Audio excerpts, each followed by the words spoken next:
உணரக்கூடிய சக்தி மூலமாக சுய பரிவர்த்தனை செய்யக்கூடிய தீவிர புருஷார்த்தி ஆகுங்கள். யார் உணரக்கூடிய சக்தி இருக்குதோ அவங்க தன்னைத்தானே மாத்திக்குவாங்க. தனக்குள்ளார அவங்க சுய சோதனை பண்ணிட்டே இருப்பாங்க. தனக்குள்ள இருக்கிற தப்பு உணருவாங்க. நம்ம இதை தப்பு செய்யறோம், இது நம்ம கிட்ட இந்த குணம் சரியில்லை. அத மாதிரி யார்கிட்ட உணரக்கூடிய சக்தி இருக்குதோ அவங்க தானாவே மாறிக்குவாங்க. சுய பரிவர்த்தனை செய்யக்கூடிய தீவிர புருஷார்த்தி, அவங்கதான் தீவிர புருஷார்த்தியா இருப்பாங்க. அந்த மாதிரி தீவிர புருஷார்த்தி ஆகுங்கள்ன்ற வரதானம் கொடுக்குறாங்க. எந்த ஒரு விஷயத்திலும் பரிவர்த்தனைக்கான ஆதாரம் உணரக்கூடிய சக்தியாகும். ஒரு மாற்றம் ஏற்படுதுன்னா அதை முதல்ல உணரணும். உணர்ந்தாதான் நம்மளால மாற்றம் ஏற்படுத்திக்க முடியும். நம்ம கடைசி வரைக்கும் நம்ம ரைட்டுன்னு நினைச்சுருந்தோம்னா நம்ம அந்த குணத்தை மாத்திக்கவே மாட்டோம். நான் ரைட்டா தான் இருக்கேன்ட்டு நம்ம எப்படி இருப்போம், எப்படி இருந்தோமோ அதே மாதிரிதான் இருப்போம். அதான் சொல்றாரு, எந்த விஷயத்துலயுமே சரி பரிவர்த்தனைக்கான ஆதாரமே ஃபவுண்டேஷனே என்னன்னு பாத்தீங்கன்னா உணரக்கூடிய சக்தி. உணர்ந்தாதான் அதை சரி செய்ய முடியும். உணரவே இல்லைன்னா சரி செய்ய முடியாது.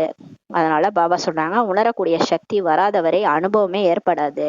மேலும் எதுவரை அனுபவம் ஏற்படவே இல்லையோ அதுவரை பிராமண வாழ்க்கையின் விசேஷத்தன்மையின் அஸ்திவாரம் உறுதியாக இல்லாமலும் கூடவே ஊக்கம் உற்சாகத்தின் நடைமுறையும் இருக்காது.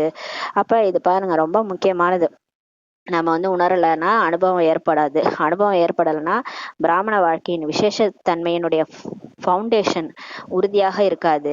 அப்ப ஊக்கம் உற்சாகமும் நடைமுறையில இருக்காது சொல்லி பாபா சொல்றாரு. அதனால்தான் நம்ம எல்லாமே சோகமா, அந்த ஊக்கம் உற்சாகம் இல்லாம முகம் அந்த மாதிரி இருக்குது. ஏன் குஷியா இல்லைன்னா அந்த மாதிரி இருக்குது. அதான் பாபா இன்னைக்கு புரிய வைக்கிறாரு. ஒவ்வொரு விஷயத்திலும் உணரக்கூடிய சக்தி அனுபவ ரீதியாக இருந்தால் தீவிர புருஷார்த்தமாக ஆக்கிவிடும் சொல்லி பாபா சொல்றாரு. அப்ப ஒவ்வொரு விஷயத்திலுமே நம்ம உணரக்கூடிய சக்தி நமக்கு அனுபவ ரீதியா வந்துருச்சுன்னா நம்மளோட புருஷார்த்தம் எப்படி ஆயிடும், தீவிர புருஷார்த்தமாக ஆக்கிவிடும் சொல்லி பாபா சொல்றாங்க. உணரக்கூடிய சக்தி சதா காலத்திற்கும் சகஜமாக பரிவர்த்தனை ஏற்படுத்தும். யாருக்கிட்ட இந்த உணரக்கூடிய சக்தி இருக்கோ அவங்க சதா காலத்திற்குமே என்ன ஆயிடுவாங்க, சகஜமா மாறிக்கிட்டே வருவாங்க. பரிவர்த்தனை அவங்கள ஏற்படுத்தும் சொல்லி பாபா சொல்றாங்க.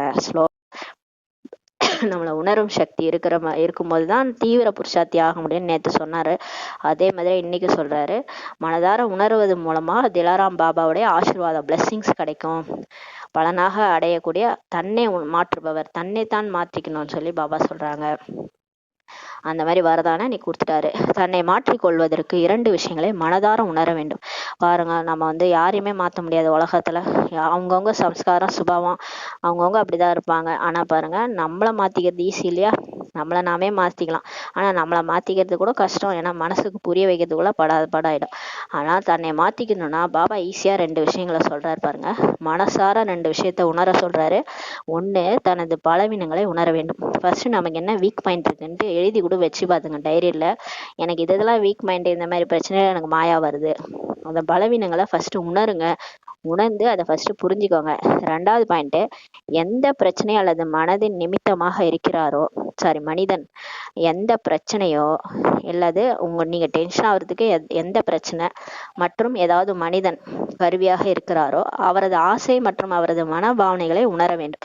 ஃபர்ஸ்ட் உங்களுக்கு என்ன பிரச்சனைன்னு ஃபர்ஸ்ட் தெரிஞ்சுக்கோங்க. இன்னொன்னு, எந்த பிரச்சனை உங்களுக்கு பிரச்சனையா இருக்குது மற்றும் எந்த மனுஷன் உங்களுக்கு பிரச்சனையா இருக்கிறாரு, அவரோட ஆசை என்ன, அவரோட மன பாவனைகளை உணரணும். ஃபர்ஸ்ட் அந்த உணரும் சக்தி இருக்கணும்னு சொல்லி பாபா சொல்றாரு. நேற்று சொன்னார் இல்லையா, உணருங்கன்ட்டு. அந்த உணரும் சக்தி இருக்கணும். அந்த பிரச்சனைகள் என்ற பேப்பரின் காரணத்தை அறிந்து நான் தேர்ச்சி பெற வேண்டும் என்ற சிரேஷ்ட சுரூபத்தை உணர வேண்டும். இப்ப நம்ம தெரிஞ்சுக்கணும், எதனால இந்த டெஸ்ட் பேப்பர் வந்திருக்குது, இந்த பிரச்சனை எதனால வந்திருக்கு. அந்த ரீசன் உங்களுக்கு தெரிஞ்சிடுச்சுன்னா அதை எப்படி பாஸ் பண்றதுன்றது உங்களுக்கு தெரிஞ்சிடும். அப்ப நான் தேர்ச்சி பெற வேண்டும் என்ற சிரேஷ்ட சொரூபத்தை நீங்க உணரணும்னு சொல்லி பாபா சொல்றாங்க. சுயஸ்திதி சிரேஷ்டமானது. பாருங்க, நம்மளோட சுயஸ்திதி தான் சிரேஷ்டமானது. நம்ம யாரு, நான் மாஸ்டர் சர்வசக்திவான். நான் எப்படி இருக்கிறேன், மிக சிரேஷ்ட ஆத்மா.